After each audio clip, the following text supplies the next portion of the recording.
103. Vous écoutez RFM à Louga. Merci d'écouter RFM. Il est midi, voici le grand journal. Babacar Fall. À la une, cette annonce de Macky Sall il y a quelques minutes, Keur Massar va être érigé en département. Le président Macky Sall est en visite dans des quartiers inondés de cette partie de la région de Dakar. Sur place, des habitants demandent à être relogés ailleurs en attendant l'évacuation des eaux. Immigration clandestine, 73 candidats en voyage par pirogue pour l'Espagne, interceptés à Differ la nuit dernière. Ils ont été arrêtés par la gendarmerie et placés en garde à vue. Cette nouvelle guerre ouverte entre le ministère du Commerce et les associations de boulangers. Fermeture ce matin de plusieurs boulangeries par les services d'Assom Aminata Diatta pour faute d'autorisation. Réunion d'urgence de la Fédération nationale des boulangers du Sénégal cet après-midi pour prendre une décision. Le Covid-19, le Sénégal désormais sous la barre des 300 décès depuis hier et le bilan du jour fait état de 50 nouveaux cas de contamination. Et puis dans ce grand journal, la première réaction de membres de la famille de Lamine Diack après sa condamnation hier par la justice française dans l'affaire de corruption à l'I2AF. Reportage, c'est son frère à Rebeuss, à Dakar. Le grand journal sur RFM, à suivre le journal international avec Georges Déthié-Diop. Au Mali, la junte souhaite diriger le pays, mais se dit prête à tous les compromis. Pour le CNSP, la majorité de la population veut un militaire pour conduire la transition. Il n'y aura pas d'élection en Côte d'Ivoire le 31 octobre prochain. Une déclaration de Guillaume Soro qui n'est pas entré dans les détails. Guillaume Soro qui affirme par ailleurs que sa candidature est irrévocable. Les sports seront présentés par Cheikh Tidiane Diagne. Classement FIFA du mois de septembre, le Sénégal toise toujours l'Afrique. Il faudra aussi retenir que la Belgique domine le monde. Super League D1 de la Mauritanie. Le suspense jusqu'au bout pour désigner le prochain championnat. Le prochain plutôt champion. Le FC Tefraxaina et FC Nouadhibou sont au coude à coude en France. C'est encore la mise à jour du calendrier. L'Olympique de Marseille accueille ce soir la formation de Saint-Etienne. Toujours dans la seconde partie de cette édition Coro News avec Koumba Sandiane Faye, le Covid-19 est en train de rebondir en Europe. Et puis le dernier rendez-vous de cette session d'information, point de vue sur la stratégie nationale de lutte contre la corruption au Sénégal approuvée hier en Conseil des ministres par le président de la République qui demande désormais à l'OFNAC de lui produire un rapport annuel. C'est le grand journal. Bienvenue, bonjour à tous.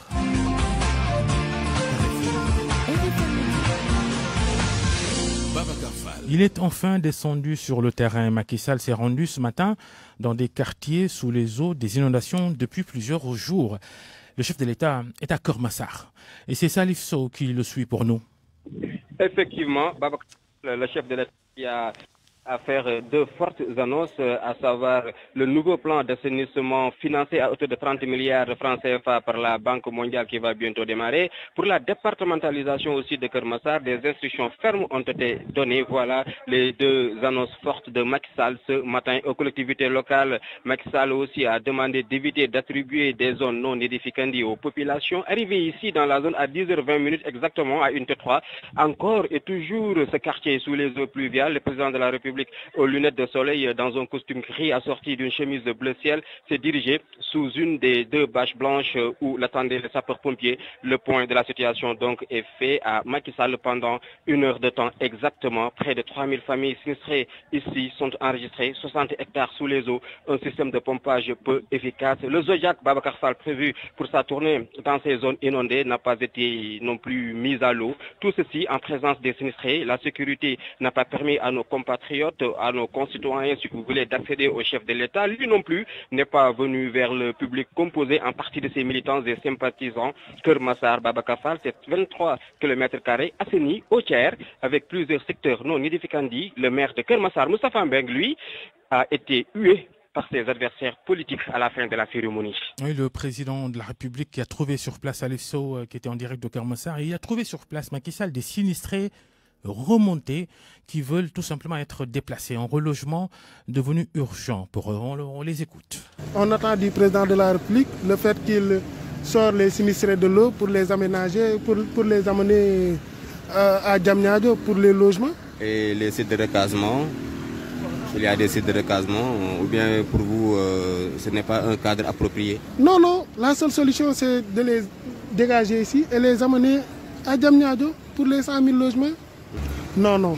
La seule solution, c'est de les amener vers Diamniadio.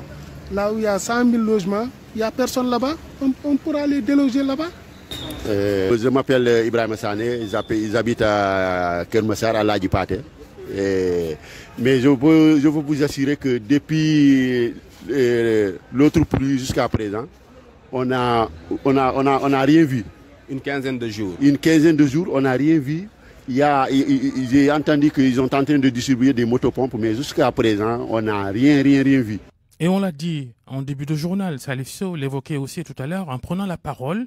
Tout à l'heure, le président de la République a annoncé l'érection de Keur-Massar en département.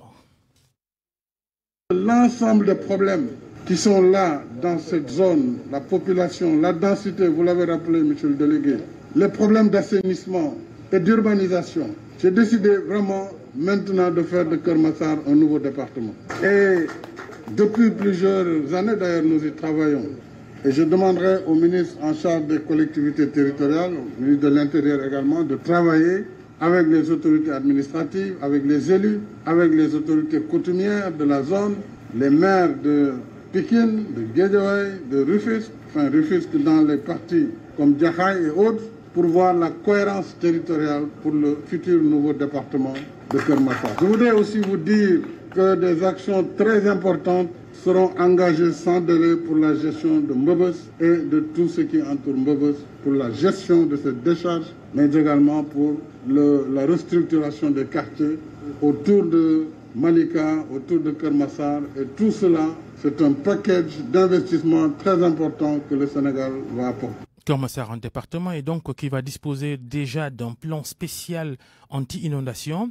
Du moins, hier, en réunion du Conseil des ministres, le chef de l'État a demandé au gouvernement de lui proposer un programme spécial intérimaire d'assainissement pour cette commune qui va devenir le 5e département de la région de Dakar. Le président a annoncé ce matin que cela va coûter donc 30 milliards de francs CFA. Et comment le gouvernement il va s'y prendre? Réponse de spécialistes dans ce sujet préparé par Sorna Natambaye. Un programme spécial intérimaire d'assainissement pour Keur-Massar. L'annonce du chef de l'État pour soulager les populations de cette zone durement touchée par les inondations ne sonne pas comme une nouveauté chez Abdou Sané, environnementaliste. Il n'y a rien d'autre à inventer puisque dans le cadre du plan décennal, tout avait été prévu. Alors il se trouve que pour Keur-Massar, d'un point de vue de l'histoire, la SICAP avait déjà fait une étude. Et lorsque on a soumis les résultats de l'étude aux partenaires, c'est le partenaire qui a demandé à ce que l'on complète l'étude pour qu'on puisse prendre les deux volets. La gestion des eaux usées, la gestion des eaux pluviales. Cela veut dire que c'est simplement à compléter. En 2009, des études ont été faites 3 ans avant le démarrage du programme décennal de gestion des inondations. Et à cette époque, plus de 80% du travail avait été fait. Sachez qu'en matière d'assainissement, la plus grosse contrainte et qui représente pratiquement 80 à 85% du travail, c'est ce qu'on appelle les études, c'est la réalisation du plan directeur de l'assainissement. Une fois que cela est fait, le reste coule de source. Or, depuis 2009 à ce jour, rien n'a bougé. Il se trouve que dans les sorties médiatiques de ceux qui ont en charge de secteur de l'assainissement, ils ont tendance à dire 2012, il y avait ceci, 2009. C'est-à-dire qu'en réalité, eux, ils sont dans une phase de finalisation de travail qui avait déjà démarré en 2009 et sur les aspects les plus contraignants. Donc aujourd'hui, si le président de la République est bien informé, au contraire, il devait même demander à ce qu'on lui explique pourquoi ces retards. Et c'est quand il aura la réponse sur ces retards qu'il comprendra aussi pourquoi Keur-Massar est en retard et pourquoi même le plan décennal est en retard. Le plan spécial pour Keur-Massar devra être en cohérence avec le programme décennal. Mais pour le président du mouvement Zéro Inondation, cela fait désordre. Abdou Samad Diouf. C'est de l'incohérence pour moi. Parce qu'on ne peut pas mettre un programme pour une durée de 10 ans. Actuellement, nous sommes sur le 8e année. Mais il faut que le président fasse un bilan à mi-parcours avant de mettre un autre programme au niveau de la banlieue, surtout au niveau de Keur-Massar. Le problème de l'État, c'est un problème de suivi. Même si on met plus de 1500 milliards, et il n'y aura pas de suivi, c'est zéro pour moi. Sur le document officiel, 767 milliards ont été annoncés en 2012 pour gérer les inondations. Et d'après nos interlocuteurs, il y a un manque de rigueur et de suivi pour l'ensemble des programmes d'assainissement du pays. Et attention, il y a d'autres régions où les inondations ont fait beaucoup de dégâts. Matam dans le nord, là-bas, énormément de victimes déjà. Les inondations à Matam, c'est entre le marteau des eaux pluviales et l'enclume des débordements du fleuve. La correspondance d'Ali Bandel Niang dans un instant. On rappelle au moins 6 morts signalés par notre correspondant dans cette région du nord du Sénégal, dans le Fouta. Matam donc qui fait face à 2 défis, faire face aux eaux de pluie et en même temps éviter que le fleuve ne déborde. On ne l'aura pas, Ali Bandel Niang. Les inondations et les risques sanitaires. Vous avez sans doute déjà vu ces images de sinistrés obligés de se déplacer les pieds et même parfois presque tout le corps dans les eaux verdâtres et sales dans les quartiers touchés.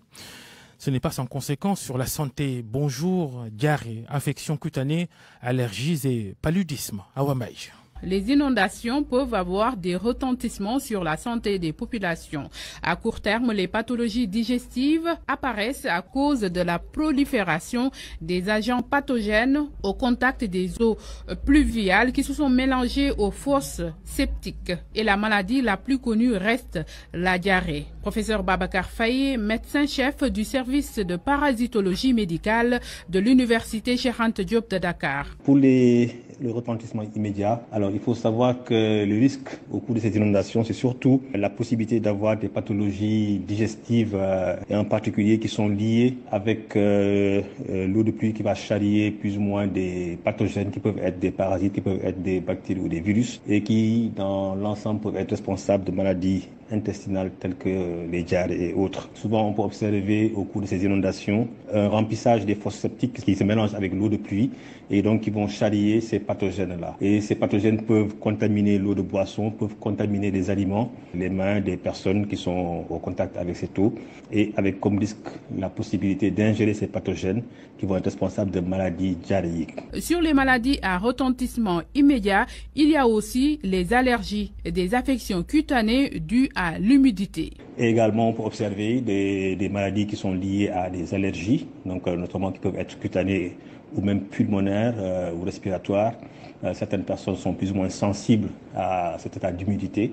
D'autres pathologies à retardement peuvent aussi se développer à cause des inondations. Le paludisme en fait partie. C'est le paludisme par exemple, où les anophèles qui sont responsables de la transmission ont un cycle aquatique et la présence de ces eaux de pluie va favoriser des gîtes larvaires qui vont entraîner une pullulation de ces moustiques avec comme corollaire un risque d'augmentation de la transmission du paludisme. Comme prévention, le professeur Babacar Faye recommande une bonne hygiène corporelle. Il faut éviter de consommer des aliments contaminés et faire évacuer les eaux de pluie qui constituent un risque sanitaire non négligeable. Et voilà notre dossier complet sur les inondations au Sénégal. Merci d'écouter le Grand Journal, 12h13.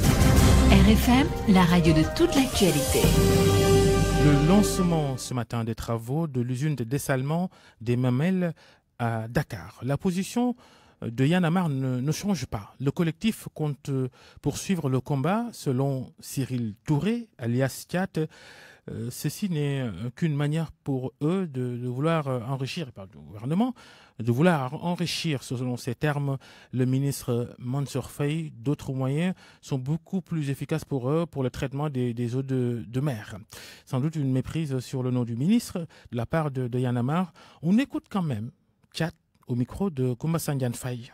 Nous pensons que l'État n'est pas sérieux. Les études d'impact environnemental n'ont pas été faites de la manière qui est. Il y a énormément d'impact par rapport à cette usine. On ne peut pas comprendre qu'aujourd'hui il pleuve autant au Sénégal et que l'État veuille mettre une usine de dessalement. C'est paradoxal. Alors que même pas un quart du budget qu'ils vont mettre pour construire une usine de dessalement pourrait drainer l'eau des pluies ou les eaux usées. Ils auraient pu réhabiliter les zones de captage de Tébikotane, de Grayoff. Il y a énormément de moyens pour retenir l'eau, plutôt que de construire une usine, créer peut-être même pas 200 mètres cubes par jour, il suffirait même pas pour satisfaire les besoins en eau des Mamelles et de Wakam, s'il y a couple d'eau. Nous trouvons que c'est insensé. C'était encore une manière pour l'État du Sénégal d'enrichir Mansour Faye, qui s'en est chargé depuis le début. Nous n'allons pas nous laisser faire, parce que la JICA, les Japonais qui financent cette usine, ils ne le feront pas chez eux. Ils ne le feront jamais chez eux. Donc nous trouvons que c'est pas normal et nous allons continuer à nous battre aux côtés des populations des Mamelles et de Wakam Ngor pour qu'ils comprennent que cette usine n'a pas sa raison d'être. Et puis, cette bonne nouvelle pour les voyageurs qui souhaitent se rendre en Casamance. Après 6 mois de suspension des rotations entre Dakar et Ziguinchor par des bateaux, les navires Aline Sitoé Diatta, Agen et Djamboy, eh bien, ces bateaux reprennent leurs activités à partir de mardi prochain, 22 septembre. Le COSAMA, la société commerciale qui gère cette liaison maritime Dakar-Ziguinchor, annonce que des dispositions sont prises pour le respect des mesures barrières, justement parce que ces bateaux avaient arrêté leur rotation à cause de la crise sanitaire et des risques de contamination à bord de ces embarcations. L'immigration clandestine à partir du Sénégal, ça existe toujours. Hier soir, 73 personnes qui voulaient rejoindre l'Espagne via une pirogue ont été interceptées, arrêtées, placées en garde à vue, selon notre correspondante dans la région de Fatick, placées en garde à vue à la gendarmerie de Fimela. Parmi elles, il y avait 7 femmes. Le récit donc d'Aminata Goudiaby. C'est à partir du quai de pêche de Differ que ces migrants clandestins embarqués pour aller rejoindre la grande pirogue qui les attendait sur l'île de Diogan dans la commune de Bassoul. Ce sont de petites pirogues qui venaient les chercher à Differ. Ils sont au total 72 Sénégalais et un Gambien et ils sont âgés entre 18 et 25 ans. Notre source fait savoir que 7 femmes, dont une avec un enfant de 2 ans, faisaient partie du groupe. Leur plan d'aller en Espagne de façon irrégulière a été déjoué hier vers 20h. Les gendarmes auraient reçu une alerte depuis quelques jours. Ces 73 migrants clandestins interceptés sont tous en garde à vue à la brigade de gendarmerie de Fimela. 4 membres de l'équipage de la grande pirogue sont aussi arrêtés. Une enquête est en cours. Pour rappel, l'année dernière, 89 personnes de nationalités différentes ont été arrêtées sur l'île de Dionewar dans le département de Foundiougne. Elles voulaient aussi rallier l'Europe de façon clandestine. Aminato Goudiaby, Fatick RFM. Les politiques de l'État sénégalais pour offrir de l'emploi aux jeunes Sénégalais, l'ADER, la délégation à l'entrepreneuriat rapide, a injecté 56 milliards de francs CFA en 3 ans dans le financement des projets pour les femmes et les jeunes. C'est le délégué général à cette structure qui le dit. Pape Amadou Sarr approuve par ailleurs l'idée du président de la République de fusionner toutes les structures d'entrepreneuriat et de financement pour les jeunes notamment. Le patron de l'ADER était l'invité d'RFM Matin aujourd'hui. Cette date, le 17 septembre, marque les 3 ans de la création de l'ADER. Nous avons pu déjà injecter plus de 56 milliards de francs CFA dans l'économie sénégalaise pour accompagner plus de 90 000 bénéficiaires, dirais-je même 200 000 bénéficiaires directs et indirects, avec 80 000 comptes bancaires ouverts. Toutes les 14 régions du Sénégal, 45 départements et 552 communes du pays ont eu à bénéficier de financements avec Dakar qui a eu plus de 10 milliards. Ces financements de l'ADER sont remboursables. Aujourd'hui, en êtes-vous en ce qui concerne le taux de remboursement? Comme vous l'avez dit, ce sont des prêts et comme on dit en Wolof, c'est des prêts qui sont remboursables. Aujourd'hui, nous avons eu le privilège de pouvoir recouvrer plus de 60% des dernières années, ce qui nous a permis d'injecter 25 milliards cette année et nous allons continuer ce processus de recouvrement après la Covid, car il faut le dire, à partir du mois de mars, fin mars, quand la pandémie a affecté le monde entier, et le Sénégal compris, nous avons décidé de suspendre les remboursements parce que la plupart des entreprises ayant été affectées. Il y a quelque temps, le président de la République a émis l'idée de regrouper toutes les structures qui s'activent dans l'entrepreneuriat, à savoir l'ADER, la BNDE, la DPME et l'ANPEJ. Votre commentaire sur une telle proposition? Je trouve que c'est une décision salutaire qui arrive en son temps, qui a même tardé, parce qu'effectivement, aujourd'hui, nous avons plusieurs structures qui s'occupent du financement, de l'accompagnement, de la promotion de l'emploi chez les jeunes et les femmes, et avec les mêmes missions. Toutes ces structures mériteraient, celles qui sont similaires ou ont les mêmes objectifs, mériteraient d'être rassemblées sous une seule entité et dirigées par une seule personne. Un secteur qui connaît un remue-ménage, on parle de ce nouveau combat, la direction du commerce intérieur, la chasse à la vente irrégulière du pain. Début ce matin d'une opération coup de poing contre les boulangeries qui n'ont pas d'autorisation pour fabriquer ce produit et contre toutes les autres formes de vente illégale du pain, un produit alimentaire de grande consommation, vente illégale notamment dans les boutiques ou encore même sur des pousse-pousse. Nous avons suivi une équipe du service régional du commerce de Dakar. C'est un reportage de Salimata Aou. Ce sera un peu difficile, mais il y a les beignets. Les beignets seront une alternative pour ces consommateurs de pain à la rue 7 Angle Blaise Diagne. Leur boulangerie, contrainte à la fermeture, des pousse-pousse et autres matériels saisis Mamadou Diop est le gérant. Ils n'ont rien voulu comprendre. Cette pousse-pousse était juste là pour récupérer le restant des pains. Les pains sont déjà prêts. On risque de subir une énorme perte. Mais nous allons voir avec le propriétaire. Le secteur de la boulangerie va être assaini et de lourdes amendes seront infligées aux récalcitrants. Mamadou Fall, contrôleur au service régional du commerce de Dakar. Nous sommes là pour appliquer les termes de ce décret avec beaucoup de rigueur. Quand on trouve une boulangerie qui n'est pas en règle, c'est-à-dire qui n'a pas fait une déclaration, immédiatement on procède à sa fermeture. Bon, s'ils utilisent aussi des véhicules ou bien des moyens de transport qui ne sont pas appropriés pour livrer sainement le pain aux consommateurs, on ferme la boulangerie. Il n'a pas déclaré, on a constaté aussi une certaine anarchie qui existait dans le secteur. On l'a convoqué, il risque de payer une amende très sévère et sur récidive, on va parce qu'il y a des peines de prison qui sont prévues pour ça. Pour les habitués de la boulangerie Cheikh Tchenaba, c'est dur, mais il faut se conformer aux normes, surtout en cette période de pandémie. Moussa Sidibé. Vraiment, ça nous assure. Il y a des normes à respecter, soit d'abord de faire la déclaration, de respecter les mesures barrières. Et vraiment, si les responsables de la dite structure ne l'ont pas respecté, vraiment, c'est de leur faute. L'opération va se poursuivre dans tous les quartiers de Dakar. Le suivi sera assuré. Selon le service du commerce de Dakar, l'anarchie constatée dans le secteur de la boulangerie sera combattue jusqu'au bout. Fermeture donc de boulangeries qui n'ont pas d'autorisation, qui ne respectent pas les normes sanitaires. La Fédération nationale des boulangers du Sénégal dénonce ce qu'elle appelle des abus dans cette opération coup de poing menée par les services du commerce de Dakar sur instruction du ministère de tutelle. Cette fédération annonce une réunion d'urgence d'ailleurs cet après-midi pour décider de la riposte à apporter au gouvernement. Le président de la FNBS, Amadou Gaye, au téléphone avec Elhadji Diogoudiène. Nous appuyons pour le respect de la réglementation sous toutes ses formes, par rapport à la livraison, par rapport à tout. Mais ce que nous constatons, nous, sur le terrain, et les retombées qu'on a sur le terrain, il y a de l'abus, il y a beaucoup d'abus sur le terrain, et nous ne l'accepterons pas. Il y a des fermetures de boulangeries, uniquement pas à cause de défauts de déclaration, et qui n'ont pas respecté la forme pour pouvoir fermer ces boulangeries-là. On ne peut pas fermer une boulangerie pour défaut uniquement de déclaration. Avez-vous une idée du nombre de boulangeries fermées à la suite de cette opération au coup de poing? Oui, je suis une dizaine de boulangeries qui sont fermées. Il y en a qui sont effectivement fermées dans la légalité, mais d'autres qui sont fermés parce qu'ils n'ont pas de défaut de déclaration. Et nous avons même écrit le ministère du Commerce depuis le 2 septembre pour attirer son attention sur cet état de fait par rapport au respect de la réglementation sur cet aspect-là. On ne nous a pas encore répondu. Je pense qu'aujourd'hui, les boulangers devraient rester calmes. On va essayer de voir cette solution.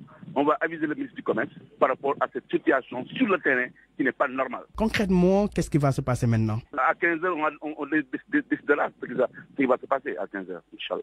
C'est pourquoi nous invitons tous les boulangers de venir à 15h à la FNBS pour régler cette situation-là. Il est midi et 23 minutes. Hier, à la même heure, le verdict tombait dans le procès Lamine Diack de ses co-accusés, notamment son fils Papa Massata, ancien agent de l'I2AF, agent marketing, I2AF que son père a dirigé pendant plus de 25 ans. Lamine Diack qui est cope de 4 ans de prison, dont 2 avec sursis pour Papa Massata Diack resté à Dakar et qui n'a pas assisté au procès. C'est 5 ans de prison ferme et plusieurs millions de francs CFA d'amende. La première réaction de membres de la famille de Lamine Diack, en reportage chez son frère dans un quartier de Rebeuss à Dakar. C'est un reportage de Mohamed Ali Mouba.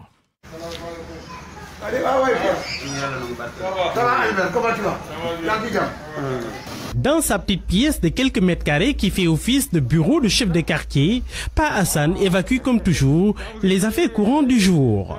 Sans cesse les va-et-vient des administrés, les enfants qui s'acassent, les mendiants à la recherche de le monde du jour. D'humeur joviale, le vieil homme contente tout le monde, mais c'est pourtant un homme qui aurait pu être abattu. Je vous dis actuellement, sérieusement, ça n'a pas été un problème.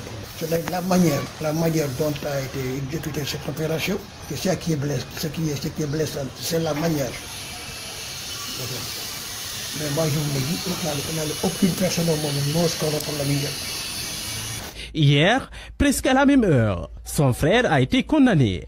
Lamine, tout comme Massata Diack, et beaucoup de millions d'amendes, reconnu coupable de corruption à l'I2AF. Plus que le disque rayé de l'accusation, dit-il, c'est l'injustice qui le chagrine dans cette affaire. C'est donc comme pour le monter, il fallait liquider la mine, il fallait faire en sorte que l'Africain, je parle même, je ne parle pas de mon frère, ne puisse pas être au-dessus dans toutes les instances externes. C'est le cas de Amadou Mokhtar, c'est le cas de Jacques Diouf, la FAO. À Rebeuss, la maison familiale n'a pas désempli hier. À l'annonce du verdict, les voisins sont venus aux nouvelles apporter leur soutien à la famille. C'est une maison familiale, là où la maison familiale, là où la médias est née. Les gens n'étaient pas un peu abattus hier? Non, pas abattus. De temps en temps, j'ai le téléphone. Mais notamment à ce moment-ci, je ne suis pas en contact. Vous n'avez pas au téléphone? De temps en temps. C'est pas un aujourd'hui, dans un minute qu'on va se décoller. Très âgé, Pa Hassan ne perd pas espoir. L'espoir de revoir un jour son frère Lamine, retenu au bord de la Seine, à des milliers de kilomètres du Sénégal. Il va vous tirer les oreilles, Mohamed Ali Mouba, pas Asdiak et non Hassan. Merci d'écouter le grand journal sur RFM midi 25. RFM. L'actualité internationale. Avec Georges Détié-Diop, bonjour. Le Mali est la junte qui souhaite diriger le pays, mais se dit prête à tous les compromis pour une transition réussie. Des compromis pour l'intérêt du Mali, même si, selon le porte-parole du CNSP, la majorité de la population souhaite un militaire pour diriger la transition. Le colonel-major Ismaël Ouagé faisait le point du mini-sommet avec les chefs d'État de la CEDEAO. Dans les concertations, il y a une grande majorité qui a parlé d'une transition militaire. Je le dis clairement. J'ai dit que pourtant, il y a une minorité qui a demandé une transition civile.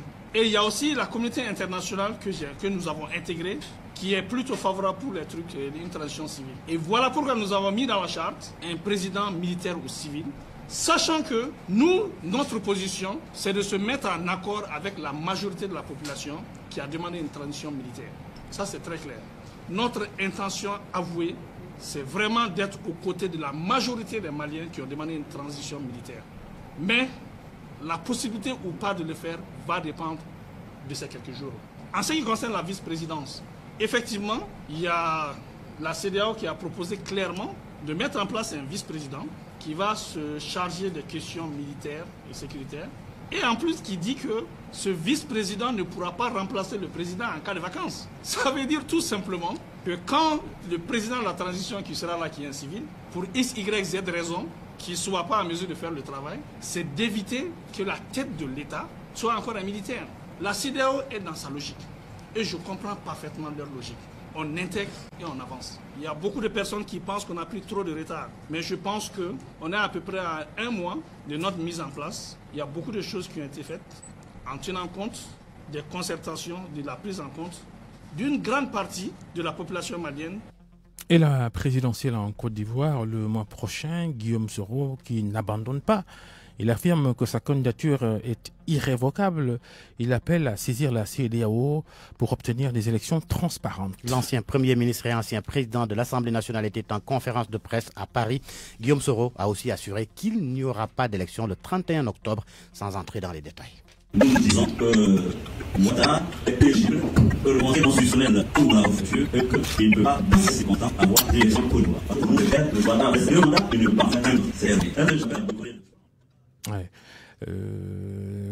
Pardon, les auditeurs, pour cette qualité sonore. On y reviendra, Georges. Ouais. La suite et fin de ce journal international. La République démocratique du Congo, en cessez-le-feu entre groupes armés au sud Kivu. Ce sont 70 groupes armés qui ont signé un nouvel accord de cessation des hostilités. Ils étaient réunis au nord de Bukavu à Mareza. Les discussions qui ont duré 3 jours ont été organisées par 3 ONG spécialisées dans la gestion des conflits. L'accord prévoit la mise sur pied du comité de suivi informel chargé d'analyser le respect de la cessation des incidents et des hostilités et de produire pour usage confidentiel des cartographies des zones d'insécurité afin de responsabiliser les acteurs concernés et permettre l'identification des auteurs. On termine par la Libye. Fayez El-Sarraj a annoncé dans une allocution télévisée son intention de quitter ses fonctions de Premier ministre d'ici fin octobre, poste qu'il occupe depuis mars 2016. Fayez El-Sarraj dirige le gouvernement d'union nationale légitime et reconnu par la communauté internationale, mais contesté par le maréchal Khalifa Haftar et l'armée nationale libyenne. C'était Georges Détié-Diop, international. Parole aux auditeurs. Actualité, qu'en pensez-vous? Moi, je pense que vous devez. Réagissez dans nos éditions d'information sur l'actualité. Bonjour. Du lundi au vendredi, vous avez la parole sur RFM. Le débat du jour, il va porter sur cette sortie de Macky Sall hier en réunion du Conseil des ministres, le chef de l'État qui approuve la stratégie nationale de lutte contre la corruption au Sénégal et demande désormais à l'OFNAC de lui fournir un rapport chaque année. RFM Sport. Les sports, un journal de Cher Tidiane Diagne. Bonjour Cher. Bonjour à vous Babacar. Du football, le classement FIFA du mois de septembre. Le Sénégal toujours premier pays en Afrique. Oui, le Sénégal qui fait la course en tête de ce classement qui a été publié ce matin. Et c'est devant la Tunisie qui gagne une place au niveau mondial. Le Nigeria, troisième sur le continent, en gagne 2, ce qui lui permet de réintégrer le top 30. La Belgique, la France et le Brésil dominent la planète du football. Nous enchaînons avec cette affaire qui secoue Ouakam. Oui, justement, avec le projet de construction du siège de l'Union sportive de Ouakam, les différents opposants le club de foot à la mairie de la commune dépassés. Hier, les deux parties ont accordé le violon pour le redémarrage des travaux. Aziz Gueye est le président de l'Union sportive de Ouakam. Nous l'avons joint ce matin au téléphone. Le comité directeur, effectivement, s'est réuni hier pour rendre compte de notre réunion de la veille avec le maire et sa délégation. Nous nous sommes bien parlé, nous nous sommes compris et je pense que la mairie aujourd'hui adhère au projet et le maire nous a même mis en rapport avec son service technique et nous allons travailler ensemble pour l'érection de ce siège. Je pense que bientôt nous allons reprendre les projets pour le bonheur de toute la population wakamoise et de tout le monde. En football, toujours la Ligue 1 de foot en Mauritanie. La course fait rage entre le leader, le FC Tevrek Zeyna, et son rival et le dauphin FC Nouadhibou.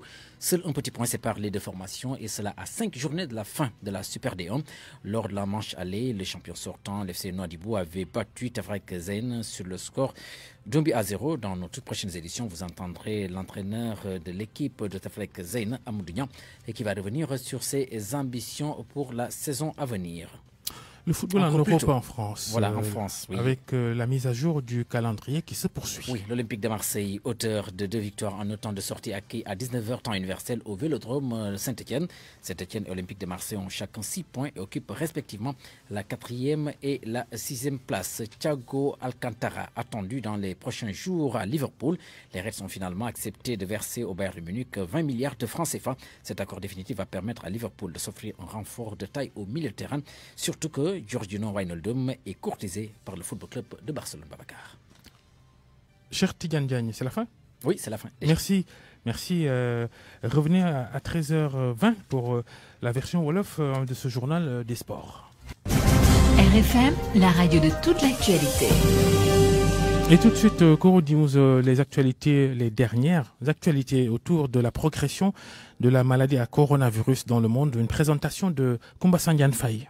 Le Sénégal a enregistré 50 nouveaux cas de coronavirus, dont 23 cas communautaires. Un cas de décès a été recensé, ce qui fait que le Sénégal compte à ce jour 300 cas de décès. En Afrique, le président guinéen Alpha Condé a reconduit à 1 mois de la présidentielle l'état d'urgence sanitaire instauré en mars contre la pandémie de Covid-19. Au Togo, de même, l'état d'urgence sanitaire est prorogé de 6 mois. Une loi a été votée dans ce sens par l'Assemblée nationale et le Parlement a donné par la même occasion le quitus à l'exécutif de gouverner par ordonnance. En Europe, le niveau de transmission de Covid-19 est alarmant, a relevé l'Organisation mondiale de la santé, l'OMS. L'organisation onusienne a également exclu de raccourcir sa recommandation d'une quarantaine de 14 jours pour tous ceux qui ont été en contact avec le virus et critique les pays où la mesure a été mise en place.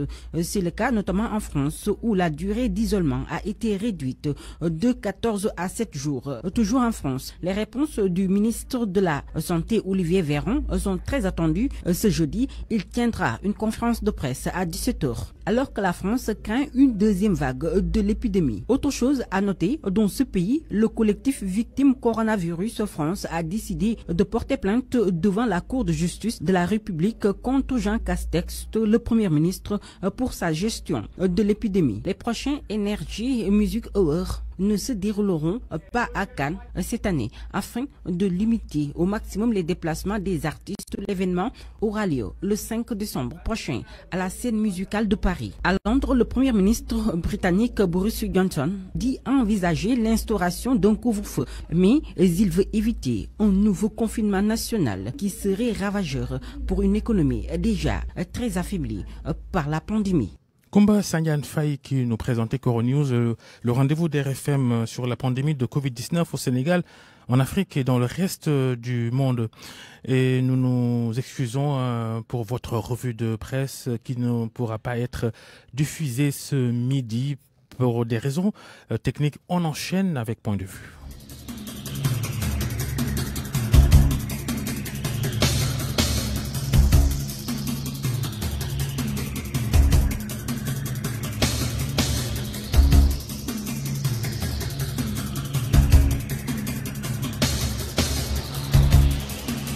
Le débat du jour, il porte sur cette question liée à la gouvernance et à la transparence dans la gestion des affaires publiques. Hier, le chef de l'État en réunion du Conseil des ministres a abordé ce sujet de la gouvernance transparente de l'État et du renforcement de sa politique de lutte contre la corruption au Sénégal. Le chef de l'État a informé le Conseil des ministres avoir approuvé la stratégie nationale de lutte contre la corruption au Sénégal sur la période 2020-2024. Il a, dans cet élan, selon les termes du communiqué du Conseil des ministres, dans cet élan, demandé au gouvernement, au secteur privé et à la société civile d'apporter à l'OFNAC, l'Office anticorruption de l'État, tout le concours nécessaire à l'exécution optimale de son plan d'action quinquennal. Le chef de l'État a ensuite demandé à l'OFNAC de lui transmettre chaque année un rapport d'évaluation de la mise en œuvre de cette stratégie nationale. Pour en parler, nous sommes avec Mamoudou Kassé, conseiller technique en charge de la communication à l'Office national de lutte contre la fraude et la corruption, l'OFNAC. Bonjour. Bonjour. Abdou Aziz Diop est avec nous aussi. Il est coordinateur adjoint du Forum civil, la branche sénégalaise de l'ONG Transparency International. Bonjour Abdou Aziz Diop. Bonjour Babacar. Alors Mamoudou Kassé, à l'OFNAC, comment on accueille cette sortie du président de la République sur la question de la lutte contre la corruption au Sénégal? Oui, bon, on accueille la décision du chef de l'État avec beaucoup de sérénité et de soulagement. Parce que le document de stratégie nationale de lutte contre la corruption est un document qui agrège un certain nombre de compétences qui ont travaillé depuis bientôt 3 ans. Depuis octobre 2017, nous avons travaillé sur ce document de stratégie nationale de lutte contre la corruption. Et ce document a mis en convergence, dans une approche inclusive et participative, l'ensemble des acteurs publics, nationaux, acteurs publics, naturellement, acteurs privés, société civile, secteur privé, comme je l'ai dit, qui ont travaillé en synergie pour dégager des pistes de solutions par rapport à la lutte contre la corruption. Vous savez, la lutte contre la corruption est un secteur dévolu à l'OFNAC.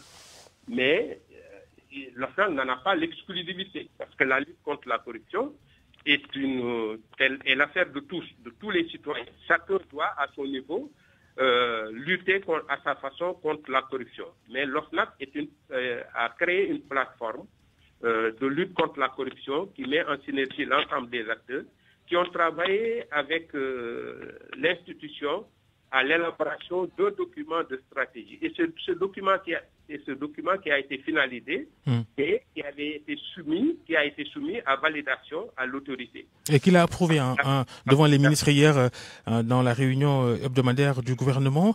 Alors Abdelaziz Diop, au Forum civil, vous en pensez quoi? Qu'est-ce que ce nouveau document, cette nouvelle stratégie nationale de lutte contre la corruption va avoir comme plus-value dans ce combat que vous menez depuis plusieurs années? Oui, Babacar, bonjour à tous vos auditeurs, bonjour à M. Kassé. Comme vous l'avez si bien dit, le Forum civil depuis 1993 est sur ce terrain de lutte contre la corruption, donc bien avant l'OFNAC. Mais rappelez d'abord que l'OFNAC découle d'un triptyque. D'abord, c'était une exigence citoyenne en 2012. Ensuite, il y a eu la volonté politique, mais aussi c'est une recommandation de la Convention des Nations Unies contre la corruption en article 6 qui demandait aux États parties prenantes de créer un ou des organismes indépendants de lutte. Donc nous avions salué. Mais avant de parler de stratégie, moi je pense que 8 ans après sa mise en place, il est bon de questionner l'impact, évaluer même l'impact de l'OFNAC dans la prévention et la lutte contre la corruption et la concussion et les délits connexes. C'est-à-dire avec toutes ces ressources mobilisées. Je pense que c'est d'abord un premier niveau d'interrogation. L'autre élément, quelle a été la suite aussi donnée aux différents rapports transmis par l'OFNAC? C'était la prochaine question d'ailleurs. Est-ce que ce ne sera pas un rapport de trop? Non, je pense que d'abord, comme je l'ai dit, avant de parler de stratégie, il faut évaluer. Parce qu'un organe indépendant qui a été mis en place, une autorité, qui a fait beaucoup de chemin, mais il faut évaluer aujourd'hui l'OFNAC, quel a été son impact réel. Je ne parle pas d'effet ou d'extra, après 8 ans, dans la lutte et la prévention contre la corruption. Parce qu'à l'épreuve des faits, nous basons sur du factuel. Peut-être nous pourrons y revenir. Non, on va demander à Mamoudou Kassé, est-ce qu'à l'OFNAC, vous vous sentez assez outillé pour mener à bien votre mission de lutte contre la corruption dans le pays? Mais bien sûr, naturellement, l'OFNAC est assez outillé parce que l'OFNAC a la mission justement de combattre la corruption au niveau national. Donc, pour l'OFNAC, cette mission de lutte contre la corruption est une mission partagée, aussi bien par la structure, par l'institution, mais également par les autres secteurs, les autres institutions. L'OFNAC la mission de l'OFNAC s'appuie sur 2 leviers.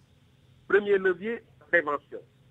Ce levier est suffisamment occupé par l'OFNAC parce que nous travaillons depuis quelques années à la prévention des citoyens au niveau sectoriel, au niveau national, au niveau du territoire et tout ça. C'est pourquoi d'ailleurs nous avons anticipé la territorialisation des politiques publiques en travaillant avec les régions, avec les territoires pour les amener à être informés des actions de corruption, des manifestations de la corruption et des stratégies mises en œuvre pour combattre la corruption. Déjà, à ce niveau de la prévention, l'OFNAC a en tout cas rempli un certain nombre d'activités qui lui ont permis véritablement de faire un maillage national.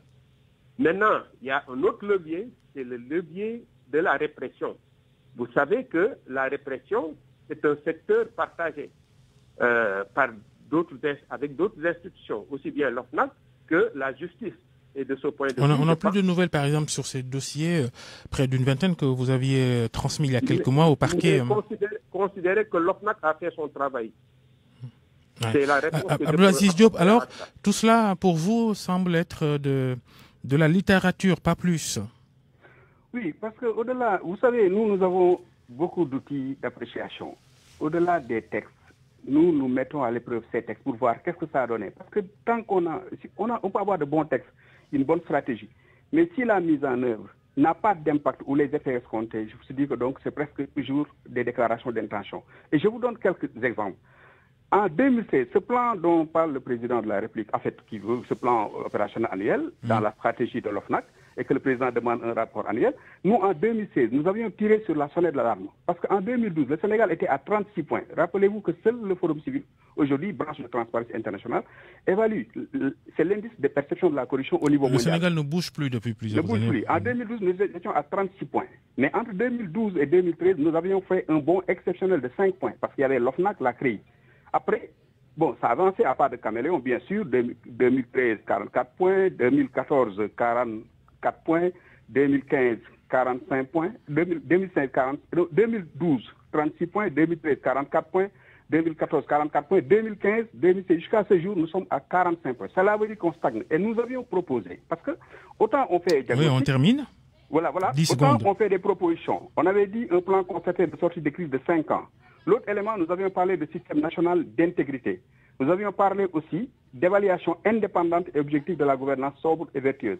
Mais aussi que l'OFNAC ne soit pas centralisé, qu'il y ait des antennes régionales. Il y avait les CRG, comme les cellules régionales de gouvernance, mises en place en 2012, mais mornées, mais aussi qu'on puisse avoir des numéros verts pour la dénonciation et une loi sur la protection des lanceurs d'alerte. Très bien. Le système national d'intégrité aussi, c'est là où je veux terminer. Encore du travail à faire. Vous avez du boulot. Qu'on puisse avoir un système national d'intégrité, promotion des bons modèles, sanction des mauvais modèles, mais aussi exemplarité de nos dirigeants et lutte contre l'impunité. Merci. Traduire les actes, les intentions en actes concrets. Abdoulaziz Diop, coordinateur adjoint du Forum civil. Mamoudou Kassé, merci. On termine avec vous, mais vraiment pour une seconde. Pour une seconde, on termine cette question. Le dernier communiqué de l'OFNAC, c'était pour informer de l'obligation faite aux ministres de déclarer leur patrimoine. Il manquait un membre du gouvernement à l'appel. Est-ce qu'il est à jour maintenant? Bon, vous savez, nous avions envoyé un communiqué pour vous dire l'état actuel en tout cas des informations que nous avions. Et effectivement, nous considérons qu'entre-temps, il y a de l'évolution. Bon, maintenant, il appartient à... Ce ministre-là, il a fait sa déclaration de patrimoine finalement ou pas? Je ne saurais vous dire. Bien, très bien. En tout cas, ce débat, nous allons le continuer dans le grand journal en Wolof tout à l'heure. Oui. Babacar, si vous permettez, je dois dire que ce que Abdou-Aziz vient de dire, effectivement, nous conforte et nous réconforte dans notre démarche, parce que nous sommes dans cette dynamique. Tout ce qu'il vient d'évoquer est pris en compte par l'OFNAC, qui a travaillé dans la stratégie à mettre en synergie tout cela, y compris les observations, les suggestions de la société civile. Donc, nous travaillons en synergie et en parfaite intelligence avec la société civile. Bien. Donc, vraiment, ce qu'il vient de dire ne fait que nous conforter dans notre volonté. Le président de la République le dit dans le communiqué du Conseil des ministres d'hier. Il appelle la société civile à apporter à l'OFNAC tout le concours nécessaire à l'exécution optimale de ce plan d'action quinquennal. Merci à tous les deux d'avoir participé à ce débat. Abdoulaziz Diop du Forum civil et Mamoudou Kassé, chargé de la communication à l'OFNAC. Il est midi et bientôt 47 minutes. Merci à Aliou et Yacine qui étaient à la régie.